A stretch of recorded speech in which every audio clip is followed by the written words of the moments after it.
इकरा और अरीब ने अपने फैंस के साथ गुड न्यूज़ शेयर की है। खूबसूरत तस्वीर और वीडियोस फैंस के साथ शेयर की हैं। वीडियो को लास्ट तक जरूर देखेगा। आई होप आपको वीडियो पसंद है। कि वीडियो पसंद आए तो लाइक करें, चैनल को सब्सक्राइब करें, बेल आइकन के बटन को प्रेस करना मत भूलिएगा ताकि हर आने वाली वीडियो बवक्त आप तक पहुंच सके।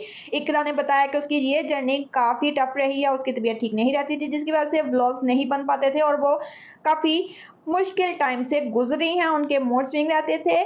अरीब ने बताया है कि काफ़ी शॉपिंग की है बेबी के लिए। उन्होंने जब इकरा फैमिली के साथ यूएसए गई थी तब उन्होंने 2 बड़े बैग शॉपिंग के करके लाई है बेबी के लिए। बहुत से लोगों का कहना है कि इस वीडियो और पिक्चर्स में जो शूज़ नज़र आ रहे हैं वो बेबी बॉय के हैं, तो इसका मतलब है इनके यहाँ बेबी बॉय होने वाला है, जो हो सेहत तंदुरुस्ती वाला हो और सब बेऔलादों को अल्लाह ताला औलाद दे। आपको इनकी जोड़ी कैसी लगती है कमेंट्स में ज़रूर बताएं। अगर आप मेरे चैनल पे न्यू हैं तो मेरे चैनल को लाइक करें, सब्सक्राइब करें, शेयर करें मज़ीद ऐसी वीडियोस को देखने के लिए और ऐसी अपडेट्स को एंजॉय करने के लिए बेल आइकन के बटन को प्रेस करना मत भूलिएगा ताकि हर आने वाली वीडियो आप तक पहुंच सके।